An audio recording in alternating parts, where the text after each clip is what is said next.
समस्या है। तो जैसा उन्होंने 3-4 दिन पहले चाहा था, जो क्षतिपूर्ति पोर्टल शुरू हुआ था, आपको पता है, पिछली फसल में, उसमें सिर्फ ये सुविधा थी कि कोई किसान उसकी फसल का नुकसान हो जाए तो वो उस पर क्लेम भरता था। तो पिछली फसल का सारा क्लेम ऐसे डिस्बर्स भी हुआ, सैकड़ों करोड़ रुपये। मुख्यमंत्री जी ने चाहा था 12 आने के बाद कि आप इसमें दूसरी तरह की भी जो सरकार की सुविधाएं हैं, यानी घर गिर जाए या पशुओं की मौत हो जाए या कुछ व्यावसायिक नुकसान हो जाए, उन सबको भी इसी पोर्टल पे लोग क्लेम करें, लोगों को दर ना करना पड़े। तो वो कर दिया गया है और ई क्षतिपूर्ति पोर्टल का एक नया स्वरूप बन गया है, जिसके लिए मैं अनुरोध करूंगा माननीय मुख्यमंत्री जी से कि वो उसको आज यहाँ लॉन्च करें।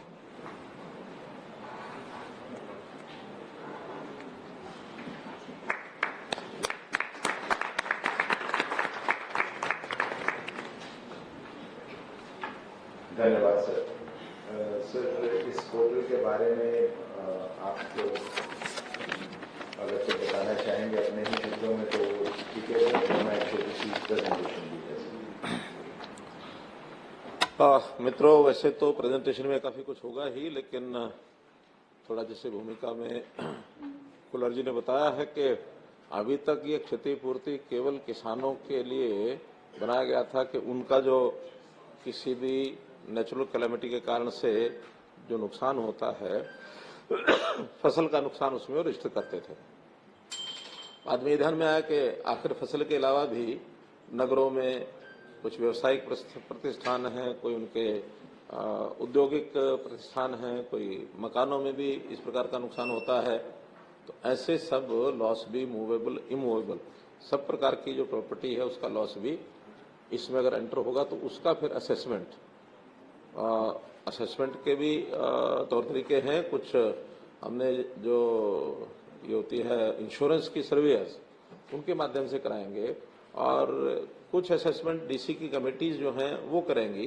तो दोनों असेसमेंट के आधार के ऊपर उनको मुआवजे की कुछ राशि, उसका एक परसेंटेज वो हम कुछ तो डिक्लेयर पहले से है, कुछ आज डिक्लेयर करेंगे, उसमें से वो राहत उनको दी जाएगी। और अब बाद में आज ही जो एक विचार हमारा बना है कि जो नू में जो लॉस हुआ है, नुकसान हुआ है, प्रॉपर्टी का भी वहाँ जान माल सब नुकसान हुआ है, तो जान के नाते से अलग घोषणा करेंगे, लेकिन उनका जो माली नुकसान है, गाड़ियाँ फूकी हैं, कुछ और एसेट्स जो दुकानें हैं, तो उसका भी इसी पोर्टल में एक प्रकार से जानकारी लेंगे और उसी आधार पर उसकी भी स्कीम बना करके उनको सबको दिया जाएगा, ताकि जो नुकसान जिसका होता है वो क्लेम करता है तो फिर कोई चीज़ बचती नहीं है। अन्यथा बहुत लोग बाद में शिकायत करते हैं कि फलां का तो जो है असेसमेंट हो गया, मेरा रह गया। इसलिए हमने ओपनली सबको कहा कि आपका जो लॉस हुआ आप अपना दर्ज करें और बाद में फिर उसकी असेसमेंट का काम डिप्टी कमिश्नर और जो बाकी एजेंसीज हैं उसके माध्यम से कराया जाएगा, ताकि जल्दी से जल्दी हम इसका असेसमेंट करके लोगों को राहत पहुंचा सकें। इसलिए ये पोर्टल जो है इसका एक्सटेंशन किया गया। पोर्टल तो पहले से बना ही हुआ है क्षतिपूर्ति, लेकिन उसको एक्सटेंडेड वे में उसका जो ऑपरेशनल जो उसका दायरा है वो बढ़ाया है। तो ये इसके बाद मैं समझता हूँ कि एक बार प्रेजेंटेशन देखेंगे तो कोई प्रश्न होगा तो उसमें करेंगे। धन्यवाद सर। प्रेजेंटेशन के बाद दिखा दें या पोर्टल भी दिखा दें। तो ये तो पुराना स्वरूप है, आपको याद है, पहला ये लैंडिंग पेज है उसका पोर्टल का। इसमें जब व्यक्ति अपनी बीपीपी आईडी भर देगा तो तत्क्षण उस परिवार के जो सदस्य हैं उन सबके नाम आ जाते हैं और फिर जिसके भी फोन नंबर से वो ओटीपी मंगवाना चाहें वो ओटीपी भर के उसके बाद ये जो मुख्यमंत्री जी ने कहा नया स्वरूप है या एक्सपेंडेड वर्जन है ई क्षतिपूर्ति का, वो अभी इसके बाद आपके सामने आएगा। तो कारण चुनना है कि आपका नुकसान क्यों हुआ, आग से, बाढ़ से, ओलावृष्टि, सूखा, शीतलहर, भूकंप, भूस्खलन, सामूहिक हिंसा, जैसे मुख्यमंत्री जी ने अभी एक पर्टिकुलर रेफरेंस किया। तो कोई भी कारण चुन ले, मान लीजिए बाढ़ चुन लिया, तो क्षति का प्रकार बताएं कि आप पशु या पक्षी की मृत्यु या आवास की हानि या फसल खराब है या व्यावसायिक हानि। तो जो भी आप चुन लें, मान लीजिए पशु पक्षी की मृत्यु चुन लिया, तो फिर इसमें आपने भरना है कि किस प्रकार के पशु की मृत्यु हुई है, क्योंकि सबके लिए कॉम्पनसेशन नॉर्म्स अलग है और फिर ये भरना है कि कितने होंगे। बस आगे दिखाने चाहिए, कुछ भी एक चुन के बस समाप्त करते हैं इसको। ये किस डेट को हानि हुई, फोटो अगर है तो फोटो अपलोड करेगा और ये कहेगा कि मैं सत्यापित करता हूँ कि मेरे द्वारा भरी गई जानकारी सही है। वो एक फोटो दिखाना थोड़ा नीचे, इसको आप अगर ध्यान से देखें, हाँ फोटो है तो अपलोड करें, आवश्यक नहीं है। अब आप ये देखिए, जैसे ही ये सत्यापित कर दिया कि ये जानकारी सही है, व्यक्ति का काम खत्म। ना पटवारी ढूंढना, ना कानून को ढूंढना, ना डीसी को ढूंढना। जैसे सीएम साहब ने कहा, जो असेसमेंट कमेटियां बनी, एनिमल हस्बेंड्री कौन, वो सब कंप्यूटर अपने आप पोर्टल पे जाएगा, सबके पासवर्ड है, वो क्लेम को उनको मैसेज आएगा, एक क्लेम आ गया, तो उसको देख के वेरीफाई करना, भरना। और फिर जैसे सर ने कहा, जो कुछ नए आंकड़े, जैसे अभी व्यवसायिक हानि का आपको भी नहीं मालूम है, तो वो भी मुख्यमंत्री जी नए सिरे से वो हरियाणा सरकार के राज्य के पैसे से, जो स्टेट डिजास्टर रिलीफ फंड के नॉर्म्स हैं, वो सिर्फ रूरल एरियाज के लिए और एक कैप है, लेकिन उसको बढ़ा के अर्बन एरियाज को भी लागू करेंगे, स्टेट के वजह से करेंगे, वो मुख्यमंत्री जी बताएंगे। धन्यवाद।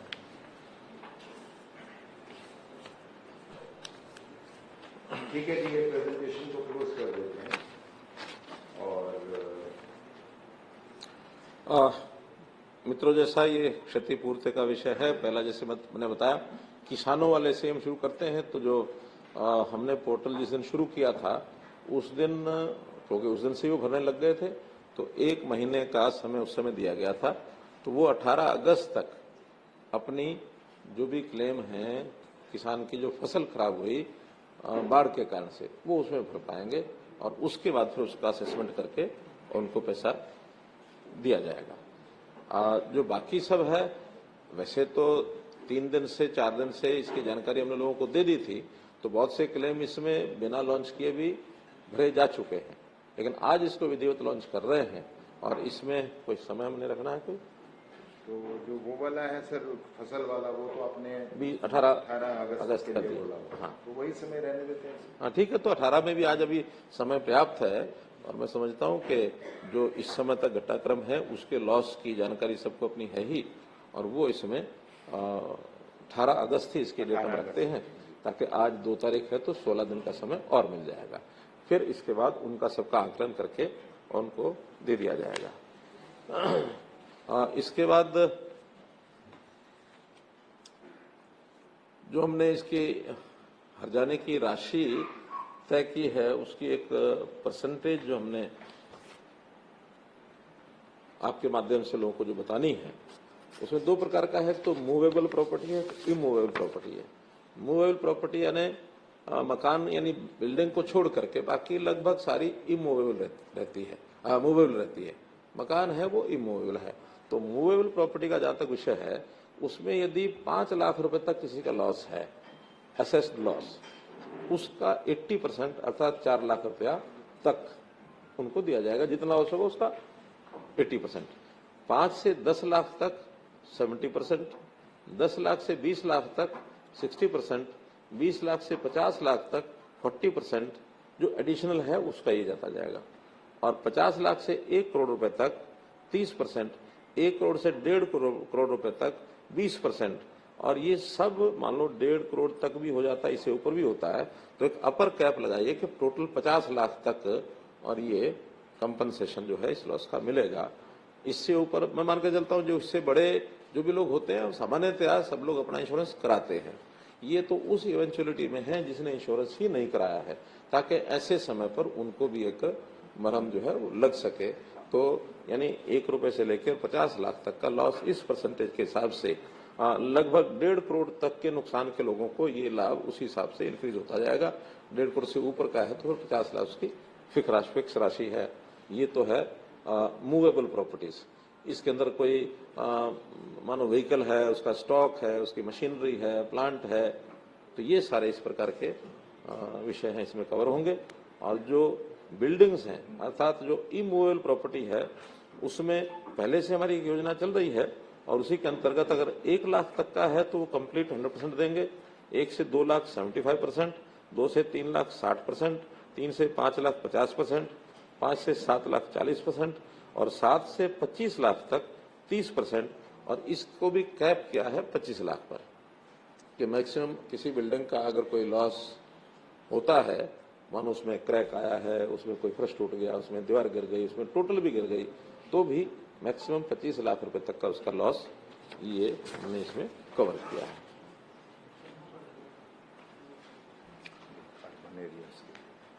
हाँ, ये अर्बन एरियाज की थी। ये जो सारा है ये अर्बन एरियाज का है। जो ग्रामीण क्षेत्र का है वो हमारा जो डिजास्टर फंड है उसकी स्कीम वो अलग से है। उसकी स्कीम है, कोई बताएंगे? जी है। हाँ, वो बता दें। है, वो भी आपको बता देते हैं। उसमें जैसे पशुवाद या घर के कच्चा के पक्का वो अपर सिविल से एक क्षण में होता है। हाँ, उसका शायद 1,20,000 रुपया मकान का हाउस।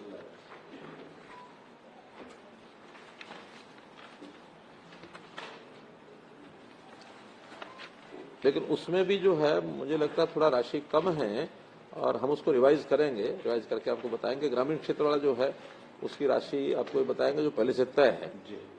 लेकिन वो मैंने एक बार देखा है, उसमें कुछ मुझे कम लगी। कहा था कि आप बताना चाहते हैं। हाँ, जो घर का है फुल्ली डैमेज हाउस 1,20,000 पर हाउस, और अगर पार्शली डैमेज हाउस है जहाँ पे कम से कम 15% नुकसान हुआ है तो 10,000 रुपये प्रति घर पक्के घर के लिए, और झोपड़ी के केस में 8,000 रुपये प्रति हद प्रति झोपड़ी, और कैटल शेड 3,000 प्रति शेड। इसका विचार करेंगे, दोबारा से इसकी घोषणा हम करेंगे। हाँ, ये कई साल पुराना है उस पर। हाँ, 18 का शायद, कब का है? ये बाढ़ आने से पहले जो हमारा इस साल का रिवीजन भारत सरकार ने किया था वो। लेकिन एक बात ये है कि जो भारत सरकार के कॉम्पनसेशन नॉर्म्स होते हैं, अगर आप फसलों में देखेंगे तो उससे कहीं ज्यादा हम देते हैं अपने पैसे से। तो मुख्यमंत्री जी कह रहे हैं कि इससे भी ऊपर स्टेट बजट से भी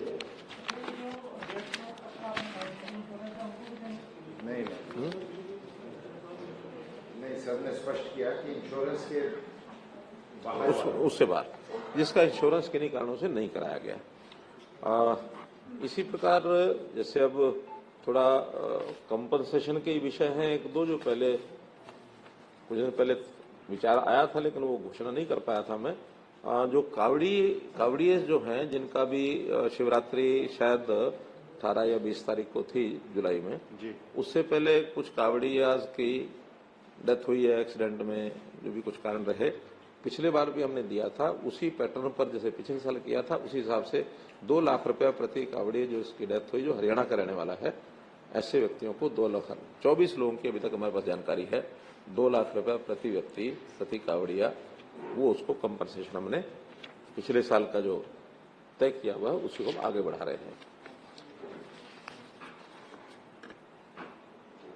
इसी प्रकार से एक कंसेशन और मैं आज घोषणा कर रहा हूं, वो है हमारा जो HSVP हरियाणा शहरी विकास प्राधिकरण, इसमें पिछले दिनों में बिजली के बिलों का एक विषय आया था, बिजली के पानी का, बिजली नहीं पानी का, तो 5% प्रति वर्ष के हिसाब से उन्हें पिछले 5 साल का 25% बढ़ा के बिल दे दिए थे। विचार करने के बाद ध्यान में आया कि ये गलती वास्तव में डिपार्टमेंट की है। उस समय 5% बढ़ाने का एक सर्कुलर निकाला, लेकिन उसकी डिमांड नोट कभी भेजा नहीं गया। हमने सारे रिकॉर्ड देख लिए हैं, वो फाइल में केवल बढ़ा करके छोड़ दिया, और अब आकर 5 साल का इकट्ठा डिमांड नोट भेजा। बहुत लोगों ने कहा कि आखिर एक साथ ऐसे 25% का रेट बढ़ाना उचित नहीं है, तो बहुत सुझाव आए अलग अलग, लेकिन अंततोगत तो हमने फैसला किया कि ये 5% की बढ़ोतरी जो 2018 में की थी, 18 से 23 तक, अब तक सारी फ्री कर देंगे हम। केवल अब से वो 5% आगे लागू होगी। पिछला 25% जो है उस बिल का वो सारा जो है वेव ऑफ कर दिया है। लगभग 42 करोड़ रुपए का इसमें HSV के ऊपर एक अलग से प्रावधान किया गया है उसमें। ये सब तो जो हमने कंपनसेशन के नाते से जो घोषणा की है वो है। अब विषय सीधा सीधा आप भी आखिर जरूर कहेंगे, वो है नूह का ये जो दुर्भाग्यपूर्ण घटना हुई है। इस घटना के संबंध में सब जानकारियां दे दी गई हैं। आज हमारे DGP साहब ने भी प्रेस कॉन्फ्रेंस की है गुड़गांव में सब समाचार आपको आए हैं।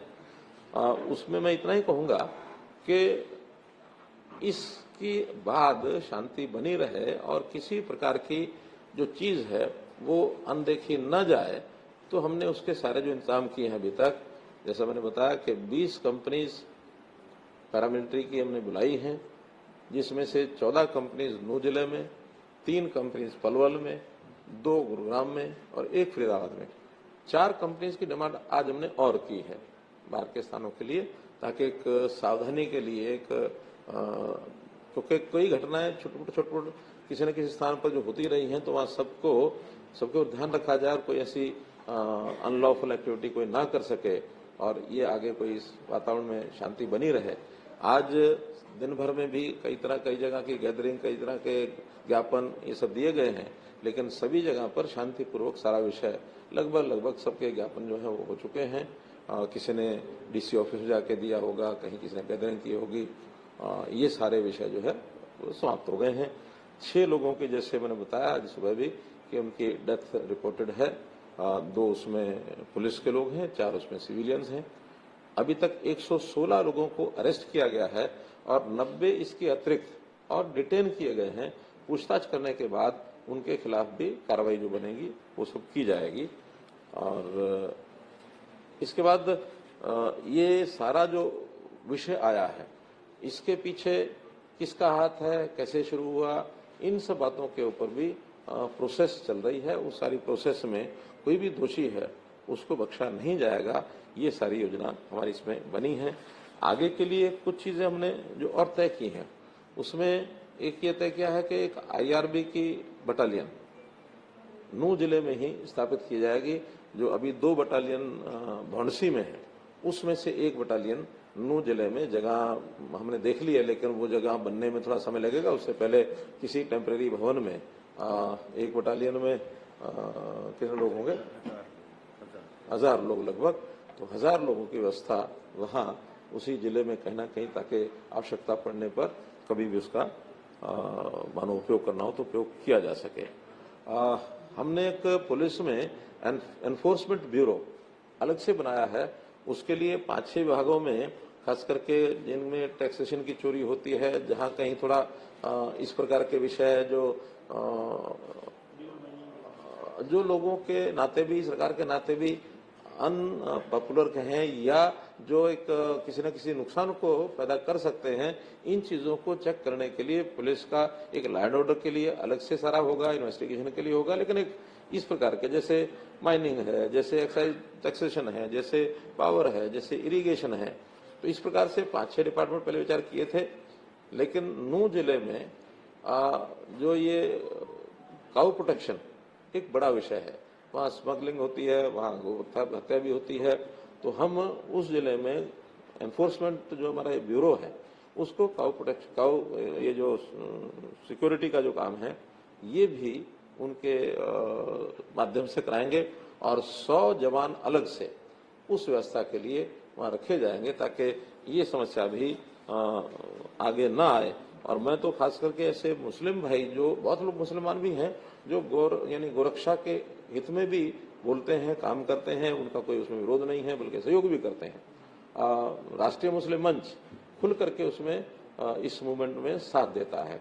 तो मैं तो ऐसे मुस्लिम नौजवानों को भी प्रोत्साहन के नाते से अलग से योजना बना करके भी उनको प्रोत्साहन देंगे कि मुस्लिम लोग भी अगर गोरक्षा में आगे आते हैं, ताकि वहां किसी प्रकार का आपसी भाईचारा ये न बिगड़े, हमेशा के लिए इन चीजों को हम ठीक कर सकें, तो इसका भी एक अलग से हम योजना बनाएंगे।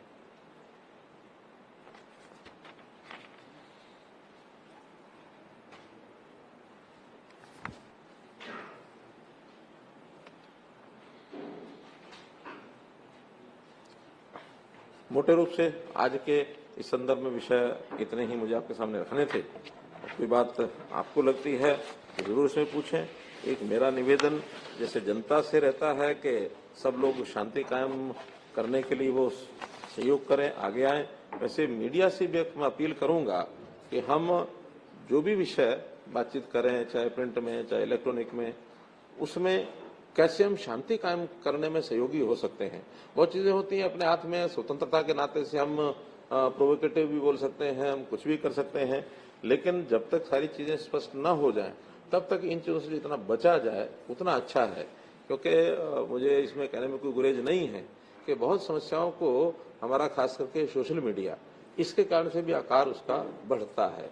तो मैं उन सोशल मीडिया के भी बंधुओं से, चाहे यूट्यूबर्स हैं, चाहे सोशल मीडिया में इंडिविजुअल भी लोग करते हैं, कहीं ट्वीट करते हैं, कहीं बाकी करते हैं, तो इन चीजों से बचने के लिए हमें संयम जरूर बरतना चाहिए। ये भी अपील आपके माध्यम से मैं करूंगा।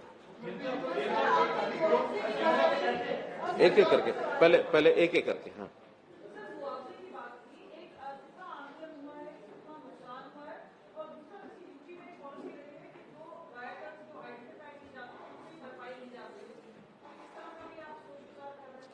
हमने एक एक्ट बना लिया है और उस एक्ट में ये पारित किया गया है कि कोई भी जो लॉस है, चाहे वो पब्लिक प्रॉपर्टी का होगा, चाहे किसी की प्राइवेट प्रॉपर्टी का होगा, ये ठीक है कि पब्लिक प्रॉपर्टी का तो सरकार ही सू करेगी, लेकिन प्राइवेट प्रॉपर्टी का उसको अपने आप सू करना पड़ता है।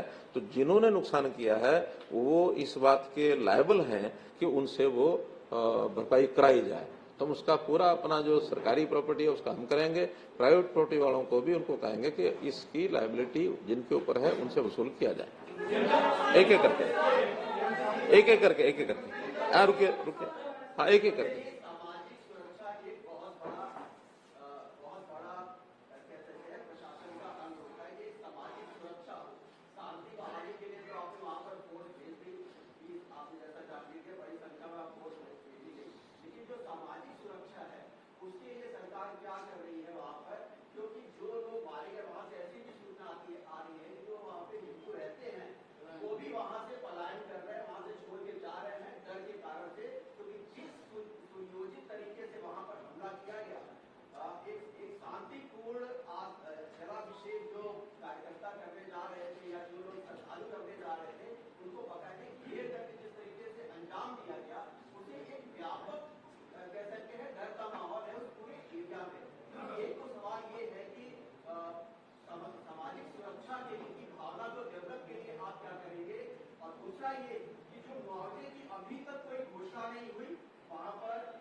सारे प्रश्न आप नहीं करोगे तो प्रश्न रह जाएंगे। मैं क्या करूं?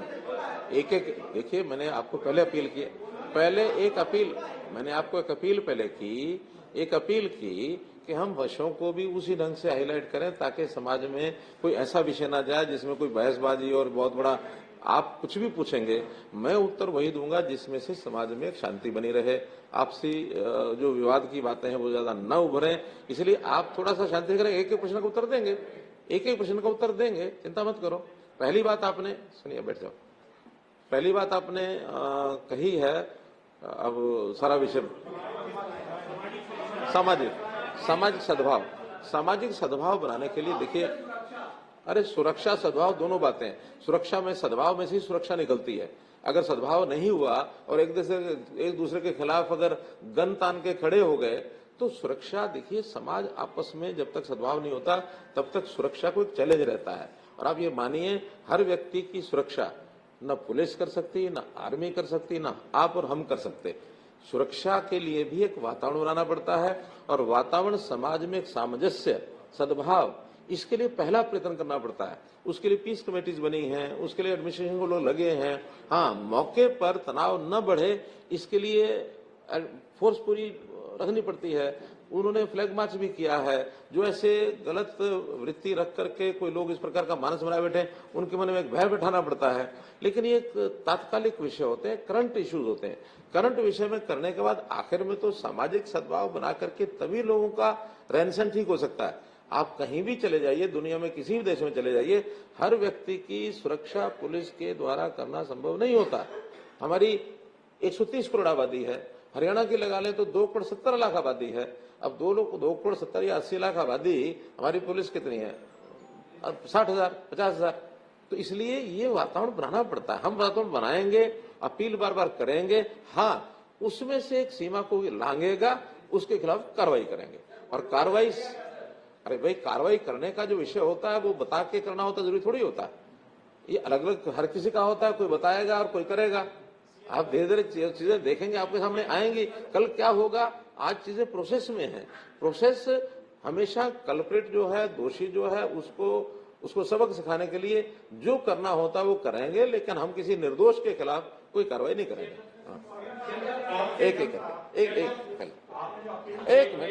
करके आपके जो विधायक हैं सत्य प्रकाश राव, उन्होंने आज कहा कि इसकी पटकथा तो विधानसभा में ही लिखी जा चुकी है। कांग्रेस के विधायक मामन खान, उन्होंने ओपनली चैलेंज किया था वहाँ विधानसभा के अंदर कि हम अब की बार जब होगा तो हम देख लेंगे। तो अब की बार उन्होंने सीधे सीधे आरोप लगाए सत्य प्रकाश रावता ने, कहा कि मामन खान ने पूरी पटकथा लिखी है और उन्होंने जो विधानसभा के अंदर लफ्ज बोले थे कि प्याज की तरफ फोड़ देंगे, उसके बाद जब दंगे हो गए तो सोशल मीडिया पर जो दूसरे समुदाय के लोग थे उन्होंने साफ तौर पर ये लिखा कि प्याज की तरफ फोड़ दिया। तो कहीं ना कहीं वो आपस में मिले हुए हैं। ये आपके खुद के पार्टी के विधायक सब नहीं, मेरी पार्टी के विधायक ममन खान नहीं है, जरावता है। देखिए सब बातें ध्यान में हैं। सारी प्रोसेस जो हमने चलाई है उस प्रोसेस के अंतर्गत जिन जिन की जो गलती है उनको निश्चित रूप से दंड मिलेगा। इस समय किसी भी बात का इससे ज्यादा खुलासा करना ठीक नहीं है।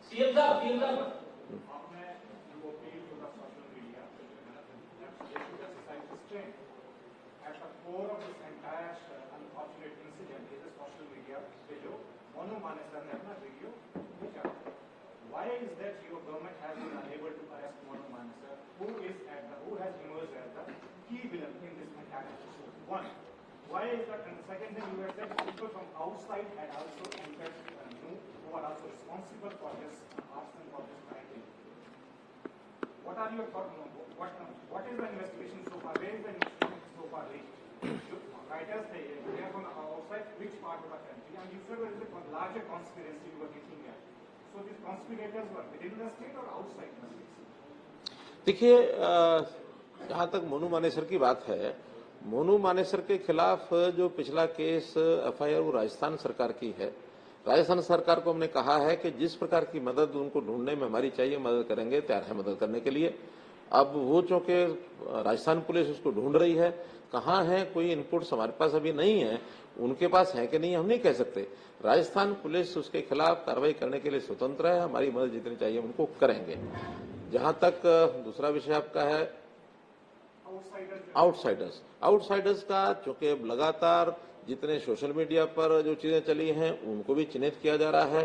हमारा जो साइबर डिपार्टमेंट है उसमें लगा है, जो वहां पर जो डंप मिला है टेलीफोन कॉल्स का, वो हमारे जो टावर्स होते हैं उससे मिलता है, उसके साथ उनके लिंक बनाए जा रहे हैं। अब लिंक बनाने के बाद ही पता लगेगा किसने किसको कितनी बार कॉल्स किए, उतना ही पता लगता है डिटेल कॉल में, इससे ज्यादा नहीं लगता। लेकिन उसमें से इन्फ्लुएंसेस को निकलते हैं, वो इन्फ्लुएंसेस सोशल मीडिया के इन्फ्लुएंसेस, और लगातार वहां जो सीसीटीवी कैमराज हैं, सीसीटीवी कैमराज के जितने भी फोटोग्राफ्स हैं, जितने भी रिकॉर्डिंग्स हैं, उनको सबको ले लिया गया है, उसका एनालिसिस चल रहा है। इसी में से जो 116 लोग पकड़े हैं वो इन्हीं में से पकड़े हैं।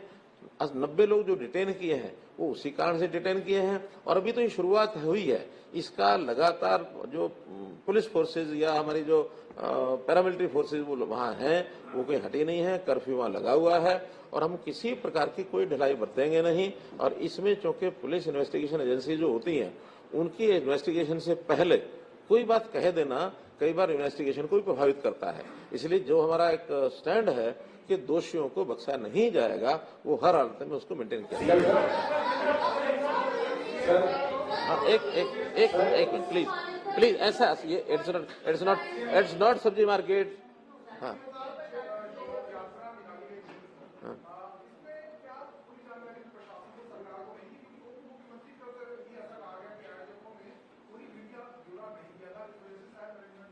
क्या किसने कहा?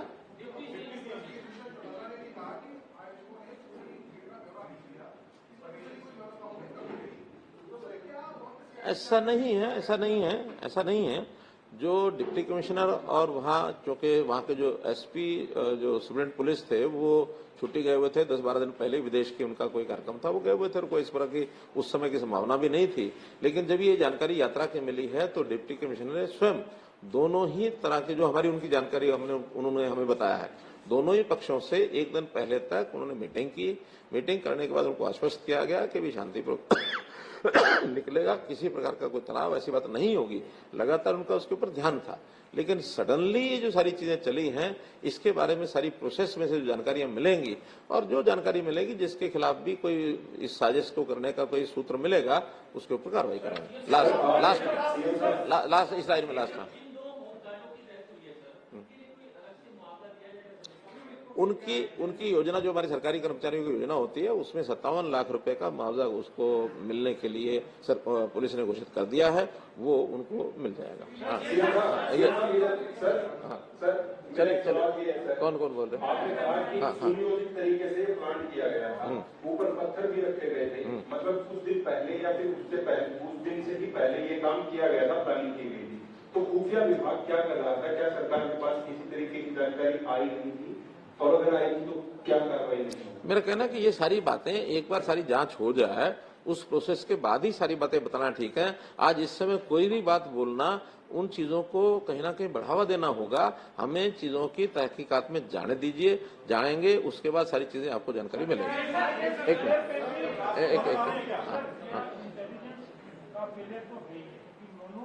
मानेसर की जो वीडियो थी, मैं जाऊंगा, ये होगा, जो सोशल मीडिया पे थी, उसके बावजूद भी कहीं ना कहीं बातचीत के जरिए ही प्रदर्शन आश्वस्त रहा कि कुछ नहीं हुआ। कुछ ना कुछ बड़े लोग रहते हैं, इंटेलिजेंस होती है, क्या इस एंगल पे भी जांच करेंगे? क्या फेलियर रहा?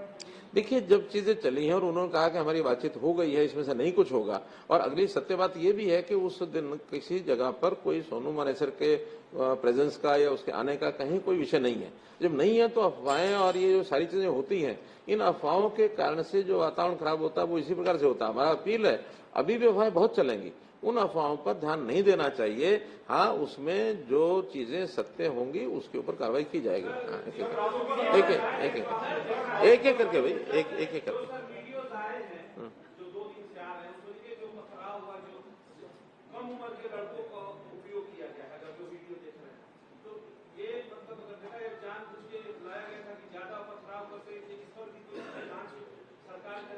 हर पहलू पर जांच होगी, और अगर कानून के नाते से जो जिसके खिलाफ कार्रवाई बनेगी वो जरूर की जाएगी, उसमें कोई ढिलाई नहीं बरती जाएगी। अब लास्ट एक ये हाँ, ब्लैक शर्ट।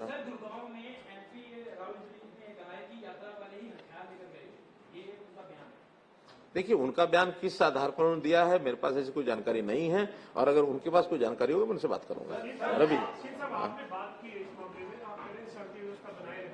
जो विपक्ष के नेता है या तमाम जो राजनीतिक दलों के साथ कोई बैठक करेंगे क्या? क्योंकि एक राजनीतिक दल तो ये कह रहा है कि बीजेपी की सरकार की साजिश है, इसको कामयाब ना होने देंगे। सुनहरों के नेता पे छोटा सा ये बयान है, हालांकि भूपेंद्र सिंह हुड्डा या अन्य जो नेता है वो शांति की अपील कर रहे हैं, लेकिन आप कोई सभी दलों की बैठक बुलाकर तो इस मामले में चर्चा? देखिए, मेरा कहना है कि इस प्रकार के जो विषय होते हैं कभी भी राजनीति नहीं करनी चाहिए, राजनीति से ऊपर उठ करके इन चीजों का समाधान करना चाहिए। अब चूंकि चीजें सारी बहुत शांति की तरफ बढ़ रही है आगे, और शांति की तरफ बढ़ जाती हैं, स्थिति ठीक होती है, तो हम स्वाभाविक है अभी कुछ दिन बाद सेशन हमारा होगा, उसमें मिलने ही वाले हैं, और जो सुझाव कहीं से भी आएंगे उसके ऊपर हम काम करेंगे। सरकार का काम होता है सभी के सुझाव लेकर के काम करना चाहिए। हाँ खड़े, हाँ जी, संदेश की आप बात कर रहे हैं, आप भी बात कर रहे हैं, सख्त कार्रवाई करेंगे, तो क्या राष्ट्र को लगाने की तैयारी है? जिन्होंने इतना उपद्रव मचाया पूरी तौर पर जो कुछ करेंगे घोषणा करके नहीं करेंगे, करके तब बताएंगे। सर, ऐसा है कि ये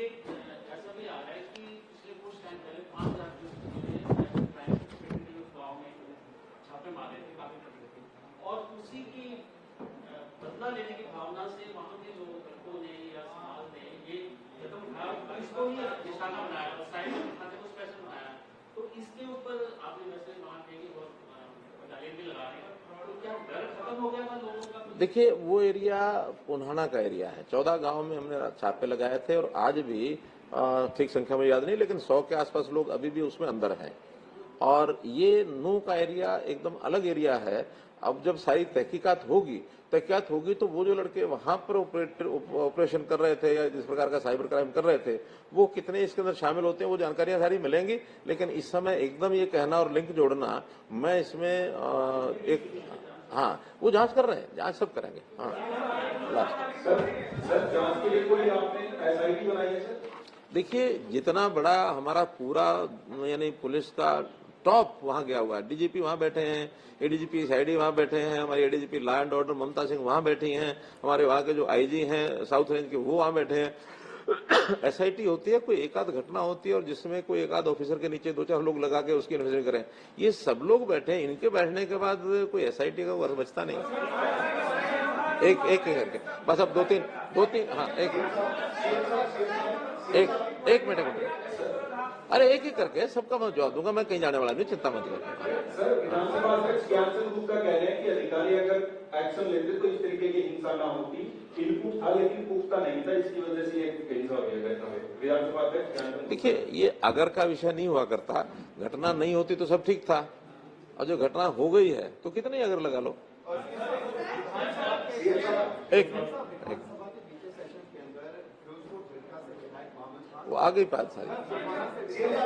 एक मिनट भाई एक एक करके ना, ऐसा थोड़ी है। दोनों विधायकों द्वारा मोहम्मद इलियास और मोहम्मद खान द्वारा जो रोया गया था विधानसभा के अंदर, वो रोए थे। मोनू मानेसर के खिलाफ उनके द्वारा सबूत भी पेश किए गए थे विधानसभा के अंदर। उन्होंने कहा था कि मोनू मानेसर एक तरीके से थ्रेट है, जो लून जिले के अंदर जो है वो लगातार जो टीनेजर्स हैं, मुस्लिम टीनेजर्स हैं, उनके खिलाफ जो है वो ड्रग्स के केसेस जो है वो नकली ड्रग्स के केसेस उनके खिलाफ बनाए जा रहे हैं और बहुत सी कार्रवाई जो है वो गोरक्षा के कोई देखिए आरोप प्रत्यारोप लगाना बहुत आसान होता है। आखिर हम मानो सरकार के अंदर हमारा एक दायित्व है, पुलिस का अपना एक दायित्व है। जिस किसी को किसी इन्वेस्टिगेशन में संतुष्टि नहीं होती है, इसके आगे कोर्ट्स भी हैं, उनका कोई रास्ता हमने बंद नहीं किया है। कोई अगर सबूत देते हैं और हम कार्रवाई नहीं करते हैं, ऐसा नहीं हो सकता। लेकिन फर्जी आरोप प्रत्यारोप से हम सबको बचना चाहिए। हाँ चलिए,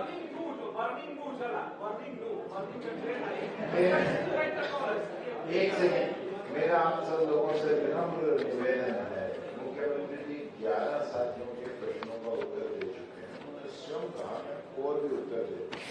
कृपया इनके पास माइक है और सवाल पूछना चाहते हैं, वो अपना माइक ऑन छोड़ दें, अभी कर लें, बस उसके बाद ना करें तो हमें स्पष्ट हो जाएगा। जो लोग खड़े हैं और अभी प्रश्न पूछना चाहते हैं, वो थोड़ा सा इतना अपनी वो दिखाएं कि खड़े रहें, बोले।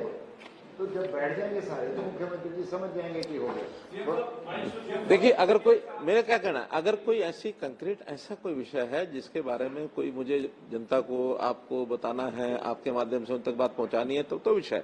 कई बार हम भी विषय से पूछते हैं जिसमें से आप क्यों बोल रहे हैं।